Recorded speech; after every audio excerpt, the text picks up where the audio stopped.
public hearing so we can get back to fun and games. Or crowning, or whatever is before us. Let me acknowledge 6:45, press and public are duly notified. Freedom of Information Act, we're here to have a public hearing on Ordinance 2013-07, an ordinance amending Title 5, Planning and Development, Chapter 4, Zoning, Article 7, Signs. City of Isle of Palms Code of Ordinances to prohibit vehicle signs on parking vehicles under certain circumstances, to provide exceptions for prohibition on vehicle signs, and to provide definition for vehicle signs. And public hearing on Ordinance 2013, ordinance amending Title 5, Planning and Development, Chapter 4, Zoning, Article 1, General Provisions, and Article 3, Landscaping and Tree Removal Regulations, City of Isle of Palms Code of Ordinances, to provide definition of hazardous trees, to provide for removal of hazardous trees for certain circumstances, and to specify types of trees that are subject to the tree removal regulations, and to provide exclusions therefrom. Okay, with that introduction, I'm going to ask Douglas to step to the podium and give us a briefing before we open it up for the public. Okay, thank you, Mayor. We have two amendments here before you tonight, and both of them are fairly lengthy in wording, but they're actually kind of simple in concept. I'll start with the sign ordinance amendment, and as you will recall, this change arose from a business owner coming before City Council and expressing his concern over not being able to display a vehicle sign in the commercial district. And at Council's direction, the City Attorney researched how other jurisdictions were handling this matter, and she prepared a draft for consideration. Planning Commission has looked at this draft and has recommended approval of it. And I would say that there are two different types of changes in this code. The first really is for clarification. There was a lot of questions arose as to when a sign on a vehicle constituted a vehicle sign, and therefore regulated by the code. So there are changes in there that clarify that, or help to try to distinguish when a sign is regulated by the code. This draft includes things like the location on the premises should be considered, the time of day that the vehicle display is being set up, and the duration. So those are kind of editorial clarifications. The real change in policy, though, is the second to the last sentence in subsection 7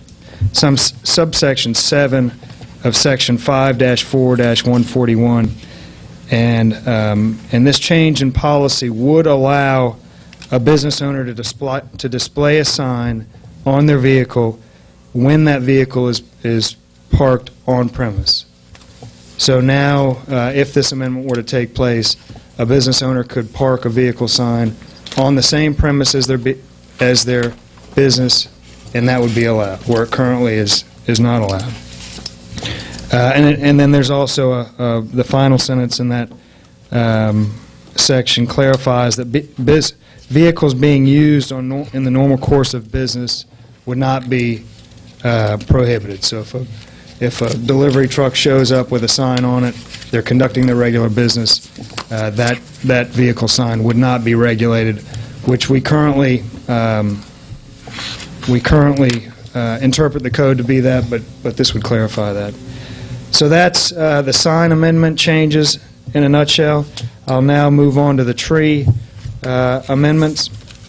This change also arose from a property owner contacting the city, and their particular problem was a healthy tree that was very close to a foundation. They sought a tree removal permit, and they were not able to get that. And quite frankly, the city's tree code is silent on that. It discusses in great detail when a tree is diseased, sick, or hazardous, has potential for falling. But if it's a healthy tree, but its roots are, say, upheaving a portion of the house or has the potential to do so, the ordinance really doesn't address that.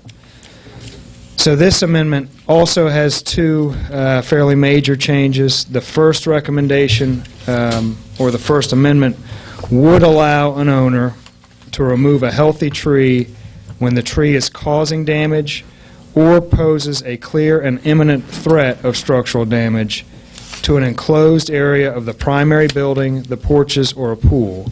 This would not include accessory structures. It also would not include unenclosed portions like a deck or slab under a house. And the code would also clarify that the situation could not be remedied with pruning. So in other words, the only option for fixing it would have to be removing the tree. If you could prune the tree and the tree would tolerate the pruning, then an owner would be required to do that. That was the bulk of the change in that section. While the Planning Commission was looking at the tree ordinance, the idea struck them, and in looking at other communities, they thought it would be wise to allow for the removal of invasive species. So that's also a change that's in here. Currently, our tree code only exempts pine trees, and this change would also exempt invasive species, and our code would actually reference a publication by the Clemson Extension that includes what each of the invasive species. So there would be a list published by Clemson Extension that would guide us as to what an invasive species is. That's it. Okay. Thank you very much. Okay. Now open for public comment. Anyone from the public wishing to address either of these ordinances? Now's your time. Looking. No one's moving.